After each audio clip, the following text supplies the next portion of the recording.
what's really cool about the system is if you were just looking at vertical forces, you would never see any of this data. Performance specialist Ben Shear, using this motion catalyst system can be really useful in identifying injury mechanisms in our athletes. Obviously, it would be great if we could identify them before the injury happened, but we can still learn a lot by talking to our athletes, figuring out where injuries are, and maybe trying to explain that to help them get better training, to try to avoid that down the road or try to avoid tissue wear and further injury. So you can see Seth here, we can watch him jump, and the really interesting thing is now we have these force vectors here. And one of the big selling points of motion catalyst is now we have a 3D motion plate. So we can see how those vectors, not just in the vertical, but in the side to side, are moving around as we create these forces. So show us what you see here, Ben. Yeah, I mean, I think another good point is you can also use this as a return to play protocol. Sure. Right? Because let's just say Seth was a basketball player and he's going to have to do a lot of jumpings. These jumping mechanics are going to be really important to his performance and his health going forward. So if we quickly just take a look here, just using the video component here, which is also unique here to this system, with those force vectors, we can see on his right leg, this yellow force vector line is going pretty much through the joint center.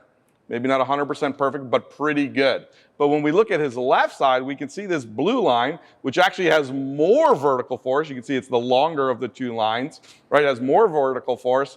So he's pushing harder, but it's inside the joint line. So he's created this moment, which is going to create a lot of torquing and shearing at that knee joint. So what's interesting is maybe through rehab or whatever reason, he doesn't mind getting there, but because of the way he's doing it, he's still leaving himself really susceptible to getting hurt going further. We would love to see both of these going through the joint centers, right? These are load-bearing joints. And when the load goes through and there's no joint there, you create these torques. Right, so he's creating a lot of side-to-side shearing forces, and you can see it's only 8% of his body weight on his right leg. That's what keeps it aligned through the joint.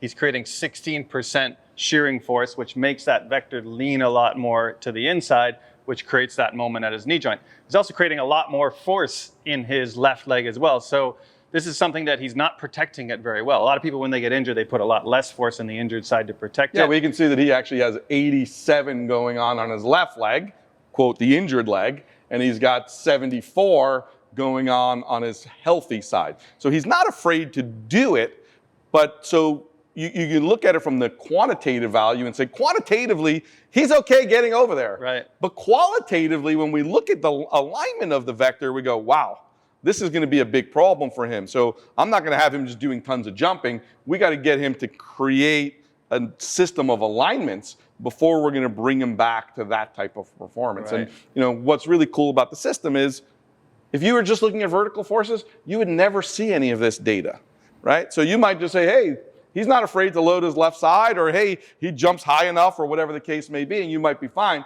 But being able to have all of the different motion and here the horizontal forces really gives us some insight into A, his performance, but B, from a health perspective, what's going to be important from a training perspective going forward. Sure, we might want to get him single leg on that left side, learn how to control the core, get the hips stable to get that vector aligned. Then we can go and add some more jumping and all that kind of stuff. So, and if we did it just now, I think there's going to be a lot of tissue wear in that left leg, and you might just make things worse. So we just learned a lot about Seth through this assessment. Obviously, the 3D motion the 3D motion plate was essential in giving us the information we needed to understand why his left knee hurts. Correct.